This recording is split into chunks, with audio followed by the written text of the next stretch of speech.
నమస్తే, నేను మీ Gopi. Welcome back to our channel. ఈరోజు మనతో వచ్చరికి సీనియర్ జర్నలిస్ట్ జగదేవ్ గారు ఉన్నారు. సార్ నమస్తే సార్. సార్, వాలంటీర్లు ఎవరైతే ఉన్నారో వాళ్ళని అక్రమంగా కానీ లేకపోతే బలవంతంగా వాళ్ళని రాజీనామా చేయించారు. అప్పుడున్న వైసీపీ నాయకులు ఖచ్చితంగా బలవంతంగా రాజీనామా చేయించారని కొంతమంది వాలంటీర్లు అయితే ఇప్పుడున్న ప్రస్తుత మినిస్టర్ల దగ్గరకు వచ్చి వాపోతున్నారంట. సో ఆ మినిస్టర్ ఏం సలహా ఇస్తున్నారంటే, మీరు వెళ్ళి ఎవరైతే మీ చేత బలవంతంగా రాజీనామా చేయించారో వాళ్ళ మీద మీరు కేసులు బనాయించండి, వాళ్ళ పని మేము చూసుకుంటాం, మరలా మిమ్మల్ని గవర్నమెంట్లో మరలా వాలంటీర్లుగా మిమ్మల్ని తీసుకుంటామని కొన్ని వార్తలు అయితే బాగా వైరల్ అవుతున్నాయి. సో దీని గురించి ఎలా చెప్తారు? ఇది చాలా లౌక్యంగా, చాలా చాకచక్యంగా చెప్పారు. అది కూడా అచ్చెన్నాయుడు గారు ఇచ్చినట్టుగా చూశాను స్టేట్మెంట్. టీడీపీ రాష్ట్ర అధ్యక్షులు, పైగా ఇప్పుడు మంత్రి.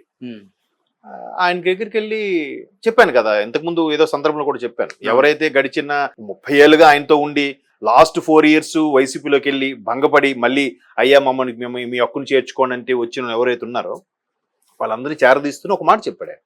ఇట్లా ఎవరైతే మీకు వాలంటీర్లు కూడా ఉన్నారు అందులో, సార్ ఏదో ఇట్లా అయింది మాకు, అప్పుడు ఒక సందర్భంలో ధర్మాన ప్రసాదరావు గారు కూడా అన్నారన్నట్టుకు వార్తల్లో చూశాను. అంటే మీరు చేసేయండి, ఎందుకు చేసి పార్టీ కోసం పనిచేయండి, తర్వాత మనమే వస్తాం, మళ్ళీ మీకే పోస్టింగ్లు ఇస్తాము అన్నట్టుగా.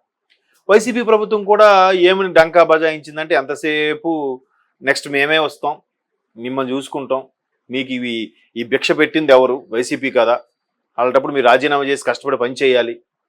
ఇది చిత్తూరు కుప్పం నియోజకవర్గం లేదా చిత్తూరు జిల్లా పరిధిలో ఒకేసారి 150 మంది వాలంటీర్లు మూకమ్మూడి రాజీనామా. ఎందుకు మూకమ్మూడికి 150 మంది? ఇప్పుడు వాళ్ళ దాంట్లో ఉన్నప్పుడు ఒక పార్టీకి కొమ్ము కాయకూడదు, ఒక పార్టీ కోసం పని చేయకూడదు. మరి బయటకు వచ్చేస్తే అప్పుడు పార్టీకి పని చేయొచ్చు అని చేసేసారు, నెక్స్ట్ ఇదే వస్తుందని. ఇప్పుడు వాళ్ళందరూ ఏ మొహం పెట్టుకొని మళ్ళీ వచ్చి అడుగుతారు?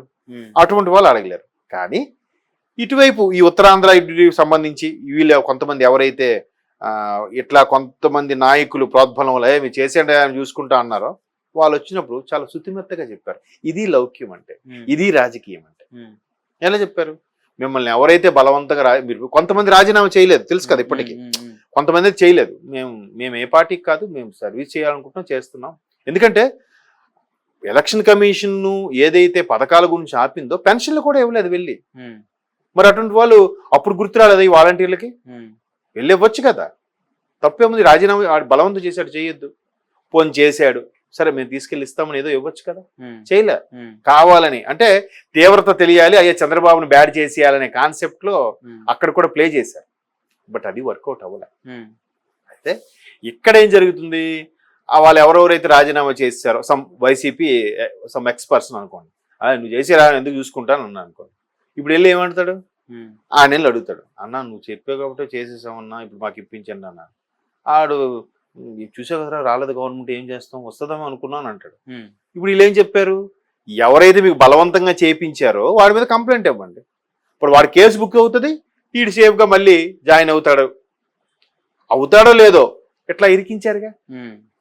అది లౌక్యం అంటే. అనవసరంగా స్టేట్మెంట్లు ఇచ్చేసి మేము ఖచ్చితంగా ఒకవేళ వాళ్ళకి ఏది చేసినా కూడా వాళ్ళు చేసిన పనులకి, గతంలో వైసీపీ చేసిన ప్రభుత్వం చేసిన పనులకి, కొంతమందిలో వ్యక్తులు కొంతమంది చేసిన పనులకి పొరపాటున వాళ్ళ మీద ఇష్యూ చేసిన కక్ష సాధింపు, కడిగిన ముత్యంలా వస్తాం, న్యాయమే గెలుస్తుందని పిడికిలు బిగించి మరీ చెప్తున్నారు. చేసిన తప్పును ఒప్పుకోవట్లే ఎవడైనా సరే. ఇది ఒక ఫ్యాషన్ అయిపోయింది. అమ్మ జైలుకి వెళ్తే ఇది క్రేజ్ పెరిగిపోతుంది అనుకుంటున్నారు చాలా మంది. అలాగా మొత్తానికి వాళ్ళ మీద కేసులు బనాయిస్తే కక్ష సాధింపు అంటున్నారు. టీడీపీ వాళ్ళు కావాలని కక్ష సాధిస్తున్నారు అని అంటున్నారు. లేదంటే ఎలా అంటున్నారు? ఎట్లా చేయాలి? అందుకే చాలా లౌకికంగా చాకచక్యంగా చెప్పారనిపించింది. ఇప్పుడు వాళ్ళు కూడా ఉద్యోగాలు ఏమి ఇచ్చాయంటే, వాలంటీర్లకు ఇచ్చాం, గ్రామ సచివాలయం ఉద్యోగులు ఏదో రిక్రూట్ చేసాం, 15 లక్షల మంది 15,000 మంది ఏదో చెప్పారు కదా, ఇవన్నీ ఉద్యోగులేనట. దానికి ఏ లెక్క లేదు, జమ లేదు, వాళ్ళకు ఒక ఉద్యోగిగా ఒక దాన్ని ఏమంటారు, అపాయింట్మెంట్ లెటర్లు ఏమీ లేదు అంతే. మరి ఇది కూడా లెక్క చూపించుకోవచ్చుగా. ఇట్లా అంటే నేను మొన్న ఇప్పుడు 2008 డిఎస్సిలో సెలెక్ట్ అయిన వాళ్ళని, 98 డిఎస్సిలో సెలెక్ట్ అయిన వాళ్ళని కూడా మొన్న పోస్టింగ్లు ఇచ్చారా? మొన్న ఒక 6 months బ్యాక్ 98 డిఎస్సి వాళ్ళకి ఇచ్చారు, 2 years బ్యాక్ 2008 డిఎస్సి వాళ్ళకి ఇచ్చారు. దాంట్లో కూడా గ్యాంబ్లింగ్ ఉంది తెలుసా మీకు? వాళ్ళకి సాల్ట్ అని ఏదో స్కీమ్ ఉంది, SALT, ఓకే. దాని ఎక్స్పాన్షన్ గుర్తులేదు నాకు. దానికి ఆ పథకం కింద వీళ్ళకి ఉద్యోగాలు ఇస్తున్నాము, వీళ్ళకి ఫుల్ పే స్కేల్ పే చేస్తున్నాము అని చెప్పి వరల్డ్ బ్యాంక్ నుంచి తీసుకొని గ్రామీణ విద్యని అభివృద్ధి చేస్తున్నాను అన్నట్టు తీసుకొని వీళ్ళకి ఇచ్చింది 25,000 30,000 ఇస్తూ మిగతాదంతా మళ్ళీ స్వాహా. అది కూడా ఇప్పుడు ఎవరెవరైతే మనకి పోస్టింగ్ వచ్చిందో అందులో 10లో 8 మంది వీడు చాలా ఇది చేశాడండి, ఈ సీఎం బాగా ఇది చేశాడని అనుకున్నాను. ఒక ఇద్దరు మాత్రం మళ్ళీ గొర్రెలు ఉన్నాయి అందులో. ఎట్లా అంటే ఆయన మాకు జాబ్ ఇచ్చాడు రా, నా గ్రాట్యుటీ అంతా ఆయన మీద పెడతాను రా అని కూడా చెప్పాడు. ఆయన మొన్న చెప్పాను, బాబు ఇగో చూడు, ఇది ఏం చెప్పింది కాదు, మా ఉపాధ్యాయులోనే ఒక సీనియర్ ఉపాధ్యాయుడు చెప్పింది ఇవన్నీ అని. ఇట్లా చాలా ఎన్నో జరిగాయి అనమాట.